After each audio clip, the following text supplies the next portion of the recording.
MG has admitted their recent decision to slash $10,000 off of the list price for the MG4 electric hatchback here in Australia cost them more than $15 million in just a single month. July, the other month, in Australia. That's not my figure as well. That's actually what they've said publicly.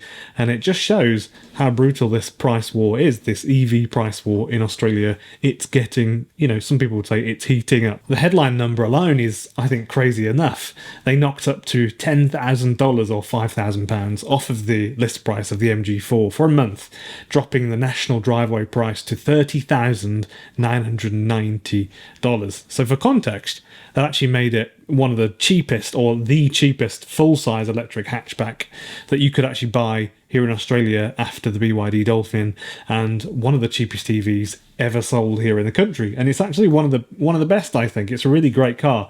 So not a small quadricycle or anything like that, not a compliance car, a proper 5-door hatchback with LFP battery, decent range, decent power, really feels nice to drive. The ergonomics are great. So unsurprisingly, sales went wild. MG said the demand went up 5-fold basically overnight, and they sold 1,500 of them in July alone last month. Normally it's only a few hundred a month. That's an enormous jump compared to earlier months, for example, where they were ticking along a few hundred a month here and there. So from that angle, the discount absolutely worked. It got cars moving, and it bought them some market share. So that got buyers into showrooms, and suddenly the MG4 was everywhere the other month, all over the press. So here is the sting though. MG has now confirmed that they actually lost 15 million Aussie dollars in a single month from the price cuts. And that makes sense from when I've done the maths on this. So think about that. In 1 month, they lost from one model $15 million. And they're saying that if they kept discounting at that level, it would be unsustainable. Clearly, it would be if they're going to lose $15 million in a month. Now, that's the interesting thing here, is the calculation. On paper, if they're losing $15 million in a month and they sold 1,500 cars, that's about $10,000 lost per car, which makes sense because that's the discount that they said they were offering. That's what they did offer. MG was basically selling each car at cost roughly, or below cost actually, I think, just to grab market share, which I think has actual more value than the currency actually. And that's the part that has people shocked. A lot of people are talking about it. This is quite rare that companies of this size do this, because normally automakers use discounts very tactically and very sparingly. Maybe you cut $3,000 off the sticker price, or you offer a special driveway price for a weekend or a week or a day, or you do some sort of bundle, you bundle in some free servicing, free charging or something like that. Losing $10,000 though is something that we normally associate with startup companies trying to establish themselves, not one of the biggest players in the EV market here in Australia. Let's pause here for 1 second then. Let's look at why MG would even consider doing this at all. One reason is obviously Tesla. The Model Y and the Model 3, they've been dropping in price steadily, and also sales, by the way, since 2023. Also, BYD has been pushing really hard with the Dolphin and the Seal.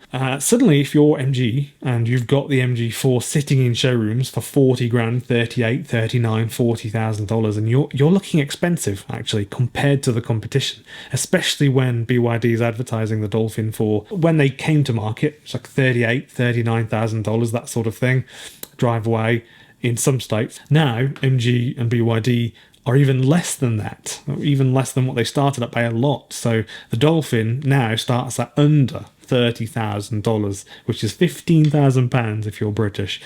The new Zeekr 7X is also going to be one of the, is one of the things that's going to strip some of the sales from Tesla in the next couple of months when they start being delivered here in Australia in October. So there'll hopefully should be some footage of that next month of me driving around a race circuit in Australia in the Zeekr as well, by the way. So MG had to make a move, I think. They went further than anyone expected, chopping the price down majorly to $30,990. That undercut basically the top models of the Dolphin. It also made the MG4 cheaper than hybrid Toyota Corollas, for example, and the i30s as well. So for buyers, it was a no-brainer. You could walk in and get a full electric MG4 for basically the same money as a hatchback petrol car. If you can buy an MG4 for 31 grand, basically, why would you bother with a Corolla hybrid at, 34 grand, 35 grand? The running costs are lower, the performance is better, it feels nicer to drive actually, and you're not paying more up front as well for it. Now, here's something to think about. BYD has been doing price cuts in China and still managing to stay profitable, largely because they control their own battery supply, obviously. MG don't have their own battery supply. They outsource to CATL in China. They just don't have the same vertical integration that BYD do. So BYD can slash prices and still squeeze out some profit, actually, from similar size cuts from their cars, like the Dolphin and that sort of thing.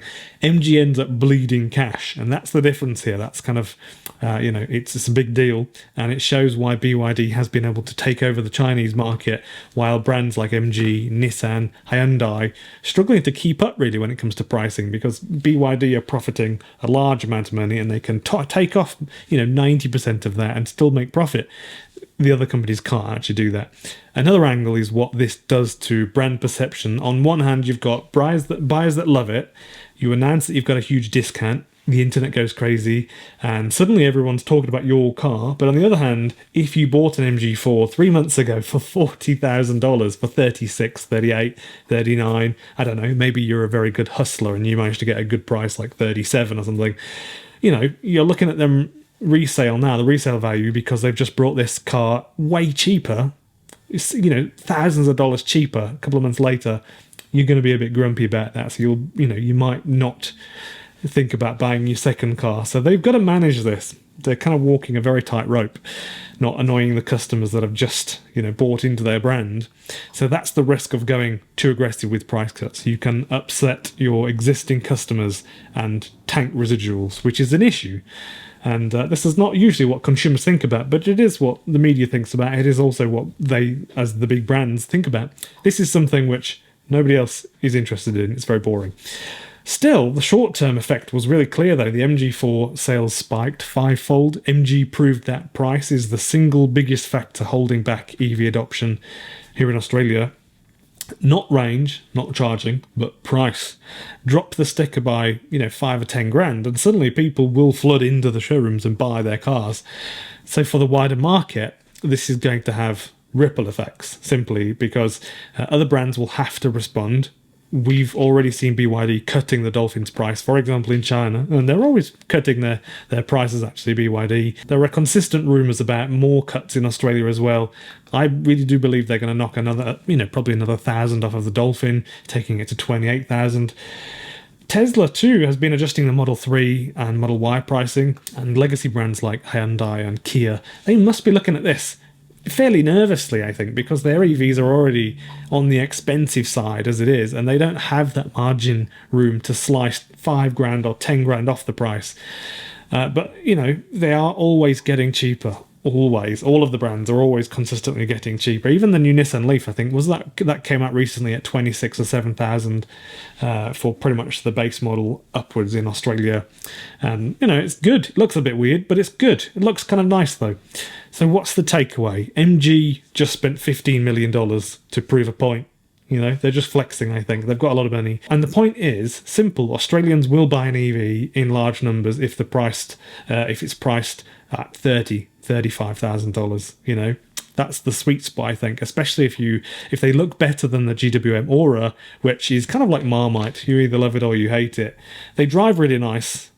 Steering wheel's a bit small, but really, really nice car. They look brilliant up close as well.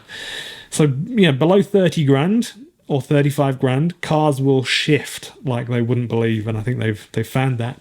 Above 40, they will struggle at this point.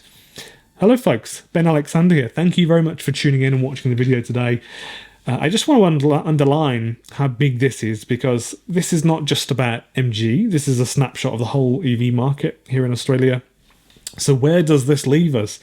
MG says they cannot keep discounting at this level because they will hemorrhage too much money and they'll be poor. You sell 1,500 MG4s in a month and suddenly you're competing with the likes of Toyota Corollas, Hyundai i30s, they're very mainstream cars. And I think we're going to see more and more companies, trying to slash the prices to get to that price point so they can garner some market share, because the demand is clearly there, and it's, first across the line will get the fruit, I think, basically.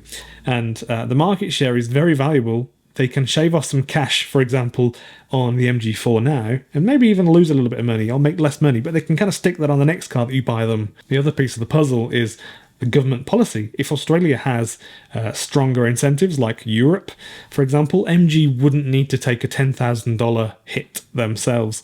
Part of the reason this is happening is because we don't have the same rebates or subsidies or tax breaks. In some European countries, you can knock 7,000 or 8,000 euros off of an EV with government support. Here, obviously, companies are carrying that cost themselves. So here is my conclusion to wrap up the video. MG's discount was a kind of wake-up call for the industry. It proved that actually price is basically everything. It comes down to when it comes down to EV adoption. But it also showed how fragile the business model can really be when you're not vertically integrated like BYD, and basically no company really is, or Tesla as well. $15 million in a month just selling 1,500 cars. That's not sustainable. MG admits that as well. But the demand signal is very, very clear. Australians do want affordable EVs. They don't want to all be spending 60, 70,000 on an EV. If the industry can find a way to, get across that lane as early as possible, 30 grand or below, without losing money, obviously, the floodgates will open. So that's what we all really, really want. We want cheap EVs. And when do we want them? We want them now. So what do you think? Would you have bought an MG4 if it was $30,000, $31,000? Let me know in the comments. Just so you know as well, if you're British, that's £15,500 for an MG4, which I think is spiffing. And EVs are typically expensive in England. So yeah, I read as many of the comments as I can get through. Obviously, there's too many comments every day, but I do try. And all the people who comment the most, you kind of get pushed up the rank, so I get to see your comments first, like Gil, for example, or there's a few other people. Anyway, thank you for watching. Much appreciated. Have a lovely afternoon.